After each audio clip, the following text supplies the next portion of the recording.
serta pidato berbahasa Indonesia. Putra Pratama. Yang terhormat Dewan Juri yang adil dan bijaksana dan teman-temanku seiman dan seperjuangan. Bismillahirrahmanirrahim.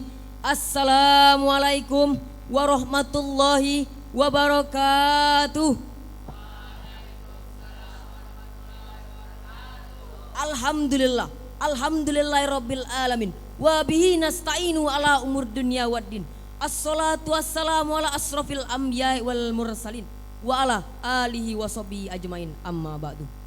Yang pertama-tama, yang paling utama, marilah kita panjatkan rasa puja-puji syukur kita atas kehadiran Allah Subhanahu wa taala yang telah memberi kita nikmat sehat, nikmat sempat sehingga kita dapat berkumpul di ruangan ini. Alhamdulillah. Yang kedua, salat beriringkan salam tak lupa pula kita junjungkan kepada Nabi besar kita, Nabi Muhammad sallallahu alaihi wasallam, yang telah membawa kita dari zaman kegelapan sampai zaman terang benderang.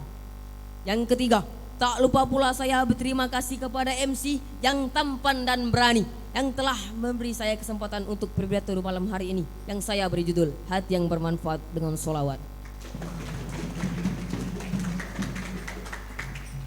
Hadirin yang berbahagia, hati ini bisa patah disebut patah hati, hati ini bisa belah disebut belahan hati. Tapi ada jenis hati yang bisa merusak karakter seseorang. Yang pertama, qalbun marid, hati yang sakit. Allah berfirman dalam surat Al-Baqarah ayat 10 yang berbunyi, Bismillahirrahmanirrahim. Fi qulubihim maradun fazadahumullahu marada. Shadaqallahul azim. Yang artinya di dalam hati mereka ada penyakit, lalu Allah menambah penyakit itu. Al-Baqarah ayat 10. Hati yang sakit bukan gara-gara disakitin.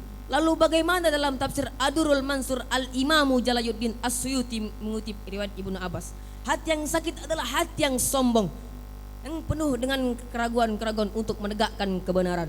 Contohnya Fir'aun. Fir'aun itu jelas-jelas hambanya Allah Subhanahu wa taala, tapi saking sombongnya ia mengaku sebagai Tuhan. Na'udzubillahi min. Yang kedua, qalbun salim, hati yang selamat.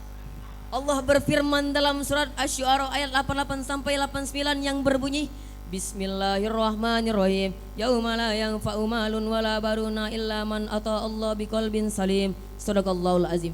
Yang artinya yaitu pada suatu hari ketika harta dan anakmu tak berguna kecuali orang-orang yang menghadap Allah dengan hati yang selamat. Quran surat Asy-Syu'ara ayat 88 sampai 89. Hati yang selamat adalah hati yang bukan hati yang sombong. Lalu bagaimana dalam tafsir Al-Jalil? Hati yang selamat adalah hati yang bersih. Kalau dalam tafsir Al-Bisbah, hati yang selamat adalah hati yang penuh dengan iman. Penonton? Oi penonton, masih semangat gak? Pasti kalian pernah melihat orang pelit, kedit, amit-amit hidup lagi, betul? Tapi ada yang lebih dahsyat daripada itu. Rasulullah pernah bersabda, Al-bakhilul lazi ma zukirtu indahu falam yusalli aliyah, rawahu Tirmizi. Yang artinya dialah orang yang paling pelit apabila ia duduk di sampingku tetapi ia tak mau bersalawat, rawahu Tirmizi, halaman 3469. Hadirin yang dirahmati Allah Subhanahu wa taala, Allah Subhanahu wa taala biasanya memerintahkan segala itu ini tidak diiringi kabar.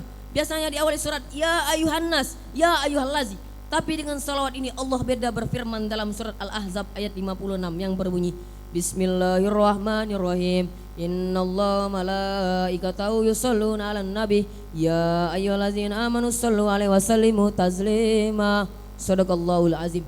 Dalam tafsir Al-Jami' ya Kamil Quran Al-Imam Qurtubi menafsir ayat ini, Allah dan malaikat bersalawat pada Nabi. Sejatinya salawatnya Allah adalah ridho dan rahmatnya, dan salawatnya malaikat doa dan ampunannya. Hadirin yang dirahmat Allah Subhanahu wa taala, malaikat kerjaannya cuma beribadah, tak pernah maksiat aja masih bersolek pada Nabi Muhammad. Lah kita cuman manusia biasa, dari ujung jempol sampai ujung kepala penuh dengan dosa, tak mau bersolawat. Maka dari itu Allah anjurkan kita untuk bersolek pada Nabi Muhammad. Karena kenapa? Untuk menyampaikan doa untuk kita dan untuk Nabi Muhammad. Sejatinya Nabi Muhammad itu tak membutuhkan salawat kita. Karena kenapa? Nabi Muhammad itu telah mulia di sisi Allah Subhanahu wa taala. Diibaratkan botol isi air, diisi air lagi, maka air itu akan tumpah. Kalau zaman dulu ibu-ibu masak sambil selot, biasanya melahirkan generasi yang bermanfaat. Tapi kalau zaman sekarang ibu-ibu masak sambil tiktokan, biasanya melahirkan generasi yang tak bermanfaat. Maka dari itu malah kita jadi generasi yang bermanfaat. Sebagaimana mahfuzat berbunyi, khairun nas anfa'um linnas. Sebaik-baik manusia bermanfaat untuk orang lain. Cukup sekian dari saya. Apabila ada kata yang salah, saya mohon maaf. Pada Allah saya mohon ampun.